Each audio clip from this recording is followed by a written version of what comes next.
Dre all day. Now tuned in to the show where you learn the discipline to show up day after day to do the work, the confidence to put yourself out there boldly and authentically, and the mental toughness to continue showing up, doing the work, putting yourself out there, even when the success you've expected to achieve is yet to be achieved. And on top of all this, there's more. You're going to get a huge dose of personal initiative, which is the go-getter energy that moves me, you, him, her, them, they, everyone out there to go make things happen instead of waiting for things to happen. We put all this together in one bundle, one method, one mindset, one philosophy, one book, one show, one masterclass that you're listening to right now. We call it Work on Your Game. My name is Dre Baldwin, also known as Dre All Day, and welcome to the show.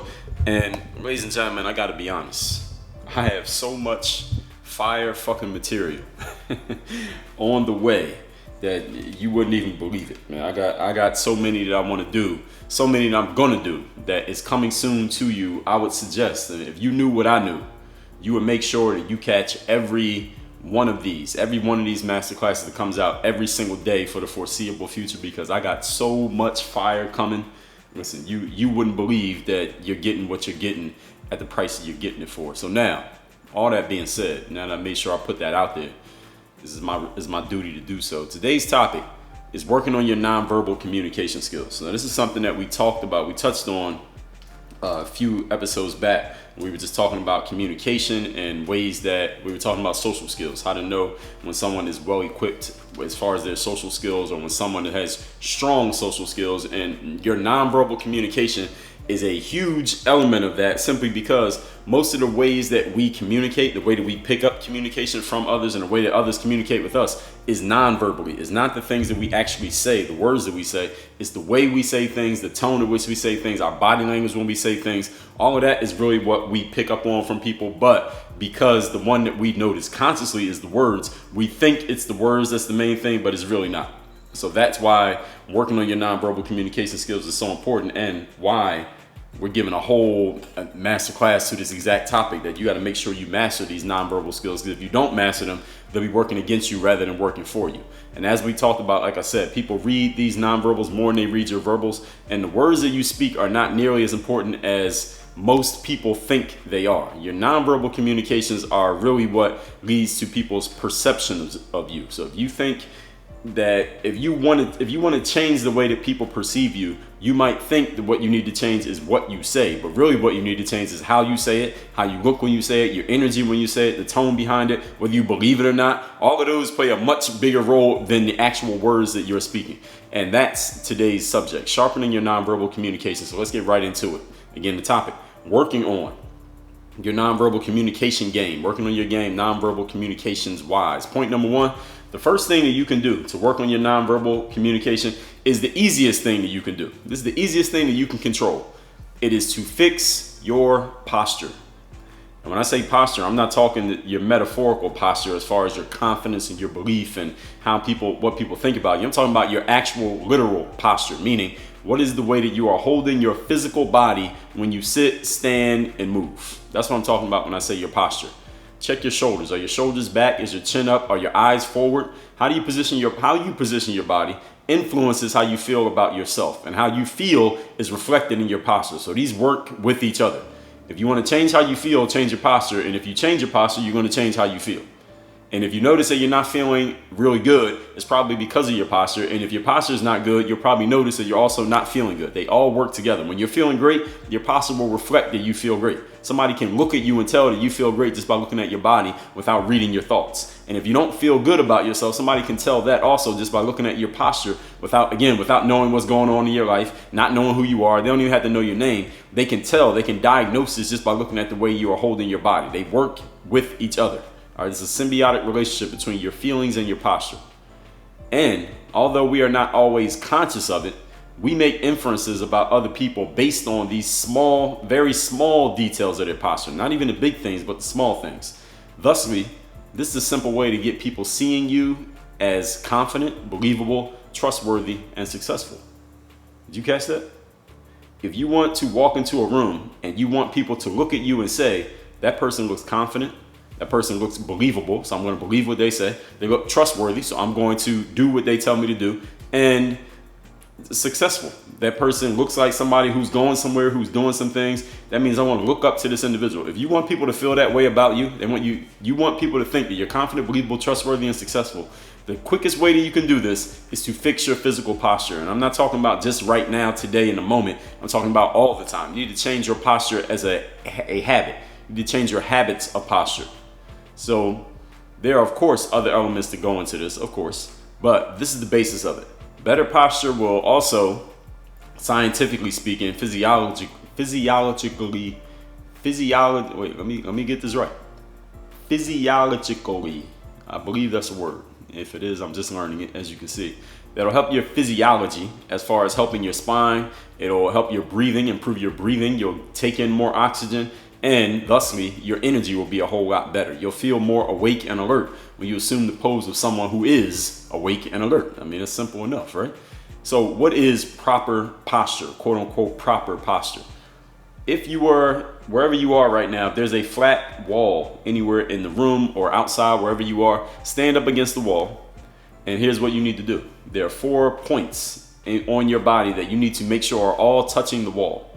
They are the heels of your feet. Your butt needs to touch the wall.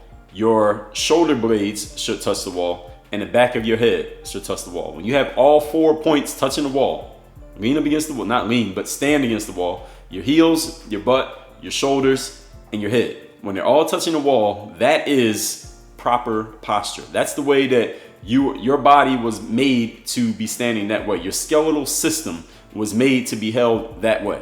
Now, over the years, depending on your habits, again, of posture, your posture may have gotten a little bit bent out of that shape. Have you ever seen anybody who, maybe it might be an older person, but it could be someone who's relatively young, who their posture is slumped over. Their shoulders are slumped forward. They never stand up straight. Their head is never up straight. And if they do that, it feels very awkward. It may feel awkward to you. The reason it feels awkward to you because you haven't done it in so long, but that is proper posture. That gets you, first of all, your maximum height. If you want to look taller and actually be taller, then you need to fix your posture. I think most people want to be taller. Most people aren't trying to be shorter. Most people want to be taller. So that's one way of doing it, is fixing your posture. If you want to take in more oxygen, you want better air intake, you want to breathe better, you want your energy to be better, you want people to perceive you as more confident, and usually we equate confidence with height and the way that people hold their bodies. If you think about it, consciously maybe you've noticed this, but unconsciously we all do it, then you need to fix your posture. If you want to just feel better in general, fix your posture. Your energy is better when your posture is right. And if your energy is low, next time you catch yourself with low energy, check your posture. You'll notice that your posture is a reflection of that energy. And if you want to change the energy, all you got to do is change the way that you're holding, again, your physical body. Any of you who does any type of professional speaking, or not even professional, but public speaking. And when I say public speaking, I mean you're doing any kind of communication in front of an audience. And that audience could be one person, it could be 1 million people. If you're doing any communication in front of an audience, your posture is communicating to that audience a whole lot more than your words are communicating to that audience. Let me say that again. Your posture is communicating a lot more to that audience than your words are communicating. Fix the way that you stand. Check your shoulders. Are your shoulders back or are your shoulders slumped forward? If you use your phone a lot, or you're on a computer often during the day, and the phone is a computer, but if you use either of those a lot during the day, like somebody like myself does, you got to check your posture extra, because what happens is you tend to tilt your head forward and down because you're used to looking down at your phone. Most people don't hold their phone up at eye level to their face to see it. You tilt your head down so you can see what's going on in that phone. And what happens over time is the curvature of your spine, your upper spine up near the neck area, it starts to curve forward, and thusly your shoulders start coming forward, and now your whole spine is coming forward. And over time, this could lead to back pain. And you might wonder where the hell the back pain came from, but it creeped up on you gradually because you've been using your phone and or your computer so often every single day. Anyone who works in an office or works on a computer a whole lot, you probably were having these issues before smartphones were so ubiquitous. But now that everybody has a phone, you notice this in a whole lot of people. How often do you walk down the street somewhere and you see a person on their phone and they don't even look up to see the person that they're walking past or even walking into? You ever had somebody walk right into you because they were on their phone and didn't even notice the person in front of them? If I see somebody looking down at their phone and not looking at me, I just keep walking and I'll walk right into them. Most of the time they notice me at the last moment and they move out the way, but I don't move at all. But anyway, that's a different topic for a different day. These small details of your posture, again, they tell a whole lot about you to other people, whether it's true or not. Whether it's true or not, ladies and gentlemen, people are making judgments and inferences about you based on the way that you carry your body. And first impressions are very hard to break. Sometimes the first impression a person gets of you is the only impression that they ever get of you, because they don't have the time or the energy to look that much deeper into you. You know why? Because they're so focused on what's going on in their phone. That's why they're not looking up in the first place. Point number 2. Today's topic is working on your nonverbal communication skills. Here's the second thing that you can do. If you want to get much better at the way that you communicate with others nonverbally, all right, here's a secret. All right, and this is one that a lot of people don't know, but I'm going to give it to you now, and then I'm going to explain it to you. Here it is. Believe what you said. You want to get better at communicating non-verbally. That means the things that you are not saying, then you must believe the things that you actually are saying. The words that are coming out of your mouth, you need to believe them 100% and have full conviction in the things that you said. And here's my explanation of this. When you believe what you are saying, your speech is at its most natural state. Meaning, your physical movements that coincide with your talking, they will be natural because your physical movements will be unconscious. You won't be thinking about them. You won't be self-conscious about anything because you're saying something that you truly believe, something that's coming from the core of your being. You don't have to think about how is the other person perceiving me, because you know what you're saying is true. And whether they agree with it or accept it or not doesn't matter to you, because you know it's true. Now, if you're not sure that it's true, or you don't believe that it's true, you're saying something that you're kind of acting and trying to put on for another person, then you can become self-conscious. That's when self-consciousness can creep in, because you're not sure you believe yourself. But when you believe yourself, you're not worried about how other people think of you. So you notice how this all comes back to the way that you're thinking? You're not thinking about how you move when you believe what you say. And because most human movement, a lot of it is involuntary, we move most naturally when we're not thinking about it. The next time you move, next time you physically move your body, start consciously thinking about what you're doing. Think about how you're moving one foot in front of the other, and think about how the swinging of your arms is coinciding with the movement of your legs, and think about how you're moving your head and the way that you make eye contact with each person, and the way you turn your head to look at something to your left or to your right or to behind you, or how you lift your phone up to your ear to listen to a phone call, or how you look at your phone when you're typing on it or replying to a text message. If you start consciously thinking about it, what happens is it gets awkward. All those movements all of a sudden become awkward, not because you forgot how to do them, but because they are best done unconsciously.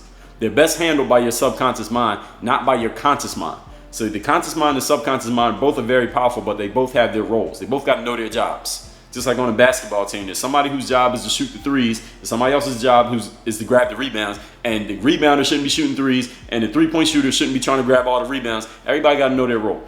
All right, now every once in a while you get a player who could do a bunch of things, but you understand the point that I'm making. Everybody has to know their role, and everybody has to play their role.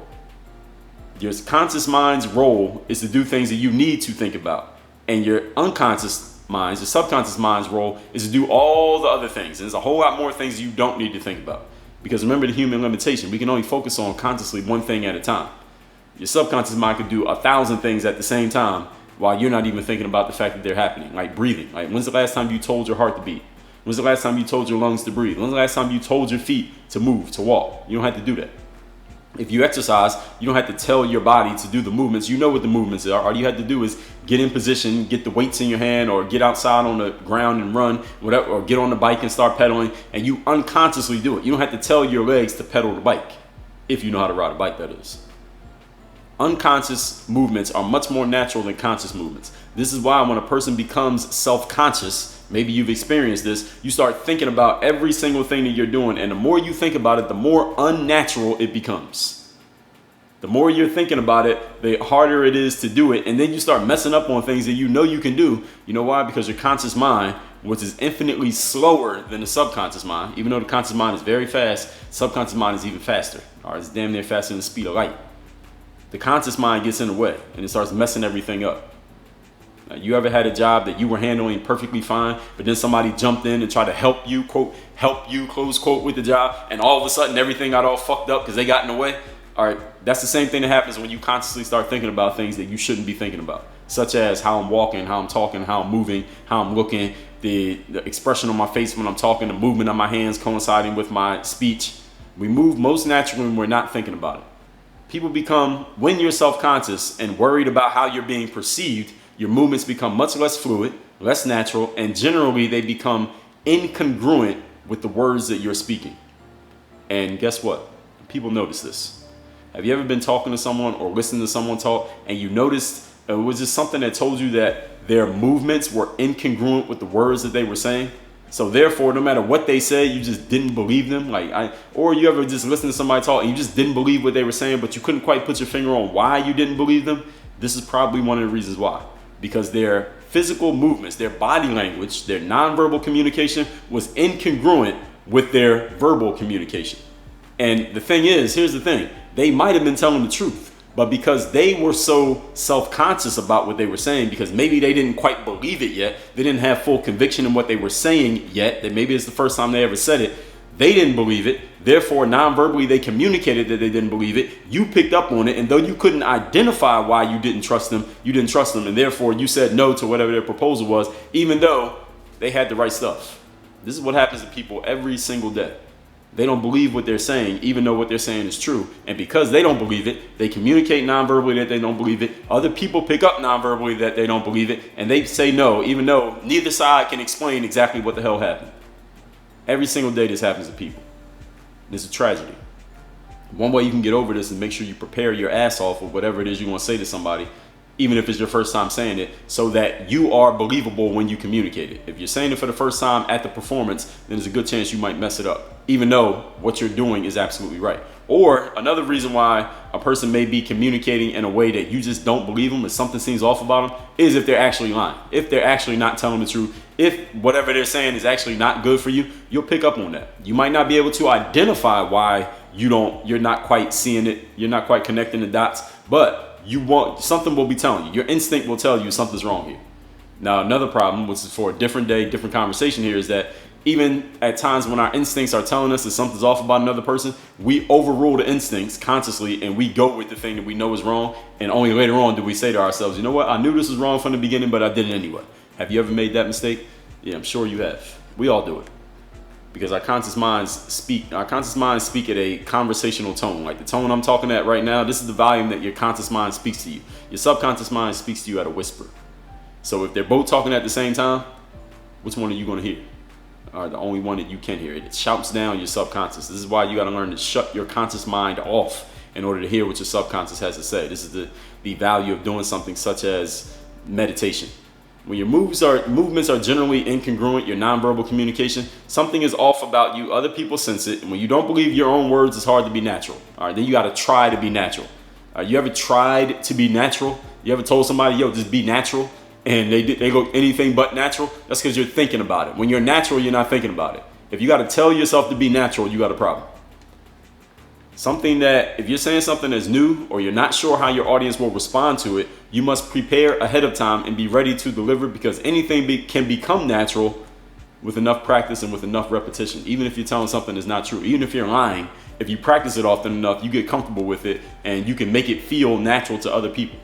And that's, again, different conversation, different day. And we've had all these conversations. If you go to workonyourgameu.com, workonyourgameu.com, that's where you can get your 2-week game group membership trial, and you can listen to all the masterclasses where I've talked about every single one of these topics at different points on different days, and usually multiple times from different angles. So if you're looking for more enrichment on anything that I've said here today, I guarantee you that it already exists and is more on the way.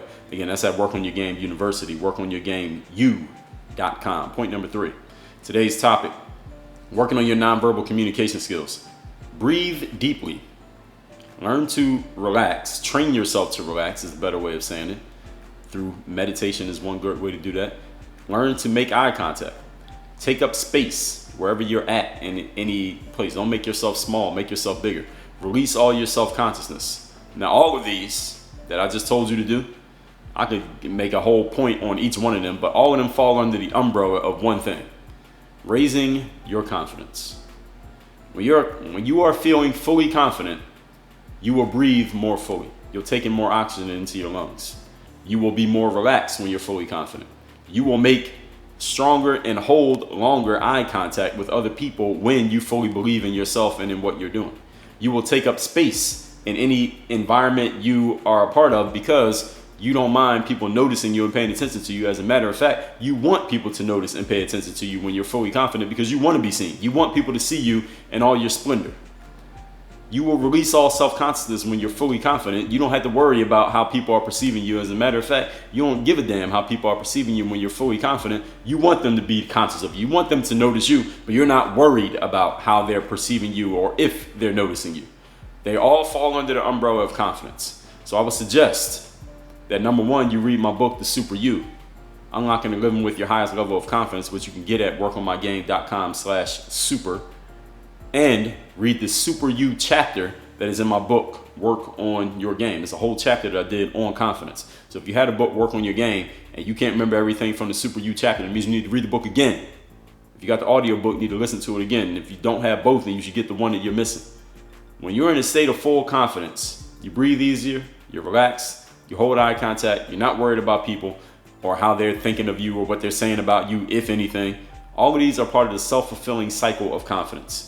See, the thing about confidence is not something that you acquire one time and then you just have it. It's not like you buy a car and then the car just sits in your driveway until you're ready to drive it and you just own it. It's there. It's not the way confidence works. All right, confidence works the same way that motivation works. It works the same way that your phone plan works. You know how every month your phone company sends you a bill and you got to pay it to keep that phone working? Or it's the same way confidence works. Every month, not every month, but every day, really, every activity, you got to pay that bill. The bill to pay for confidence, the most important bill is discipline. That's why I'm giving you a free copy of my book, The Mirror of Motivation, Self-Guide to Self-Discipline, which you can get at mirrorofmotivation.com. But confidence must be constantly renewed through your actions, through your thoughts, through your words, through your movements, through the decisions you make and the decisions that you don't make. You got to continually renew that confidence. The more you renew your confidence, the more up to date you keep that confidence, the more confident you'll remain. It is not something you get once and you just let it sit there. It will rust out, it will go away, it will disappear. You wonder what the hell happened to it. To continue to renew your confidence over and over again, read The Super You, the book, The Super You, and read my chapter called The Super You in my book, Work on Your Game. You can also take my ASAP confidence course at workonmygame.com/ASAP, ASAP, ASAP confidence. Let's recap today's topic, which is working on your nonverbal communication skills. As we talked about in several recent classes, specifically the ones on social skills, people are reading your nonverbal communications much more than they're reading your verbal, but most people think that the things that they say is the thing that people pay the most attention to. That is not true at all, but they go hand in hand, because when you believe what you're saying, then you're nonverbally communicating that, and when you don't believe it, you're nonverbally communicating that too. So they kind of work together, but the main thing all of us notice about others is not what the words are, but what is being communicated around the words. So you need to get better at communicating around your words. When you can consciously take control of this, you will become much more believable, much more trustworthy, and I guarantee you'll be much more influential on other people when you get these nonverbal cues right. Point number one. First thing to change is the easiest one to change and the easiest one to control, which is your physical posture. Shoulders back, chin up, eyes forward. How you position your body influences how you feel, and how you feel is influenced by your posture. Although we are not always conscious of it, we make inferences about other people based on small details of their posture. So this is a simple way of getting people to see you as confident, believable, trustworthy, and successful. I think all of us want people to feel that way about us. So if you want that, fix your posture. Go check your posture in the mirror. Look at your shoulders. Look at the way you're holding your head. Is your head tilted forward because you're always looking down at your phone? I guarantee it's probably a few degrees forward from where it would be if you didn't have a phone. Put your head, your shoulders, your butt, and your heels back up against the wall, and then come off the wall holding that posture. That is proper posture. I know it feels awkward to you because you haven't done it since you were 2 years old, but I guarantee if you hold that and be habitual about getting yourself into that posture and making it natural through practice, through repetition, doing it your way, you will eventually have a more proper posture, more upright posture, and I guarantee it will change the way that people perceive you. Again, they may not explain it to you that they are perceiving you differently, but they will begin to perceive you differently slowly. It will start to wash out the garbage and bring in some better stuff as far as the way that people see you and the way that you see yourself. Better posture will also scientifically help your spine, help your breathing, and help your energy. You'll feel more awake, you'll feel more alert when you assume the pose of someone who is, guess what, awake and alert. Point number two, believe what you say. When you believe what you're saying, your speech is at its most natural state. Your movements are natural because they're happening unconsciously. You're not thinking about them. You're not thinking about how you move. And since most human movement is involuntary, we move most naturally when we're not thinking about it. And when you're self-conscious and worried about how you're being perceived, your movements become less fluid, clunky, less natural, and generally incongruent. Something's off about you. Other people sense that, and therefore they won't follow you, they won't trust you, they won't believe you, even if you're telling the truth. Is because you are being too self-conscious. So if you're saying something that's new or something you're not sure how your audience is going to take it, prepare ahead of time and be ready to deliver. Be ready for how your audience may or could respond so that you stay natural no matter how they react. Point number 3, breathe deeply, relax, make eye contact, take up space, and release all self-consciousness. Those each can be points to themselves, but they all fall all under the umbrella of one thing: raised self-confidence. My book, The Super You, is all about unlocking and living with your highest level of confidence. My book, Work on Your Game, has a whole chapter on this very concept of the Super You, your highest possible level of confidence, taken to the max and then taken a level higher. When you are in a state of full confidence, you breathe easier, you're more relaxed, you will hold eye contact with people. You don't care if people notice you and they're paying attention to you. You actually want that because you're feeling good about yourself. You want to be seen when you're feeling great. All of these are part of the self-fulfilling cycle of confidence. Remember something about confidence: it is not an object that you purchase one time. It's not a one-time purchase. It is a subscription. You must renew the subscription over and over and over again. As soon as you stop paying that fee, your confidence will go away and you'll wish that you had kept that subscription. Then you're going to start back over from the beginning. Work on your game. Dre all day.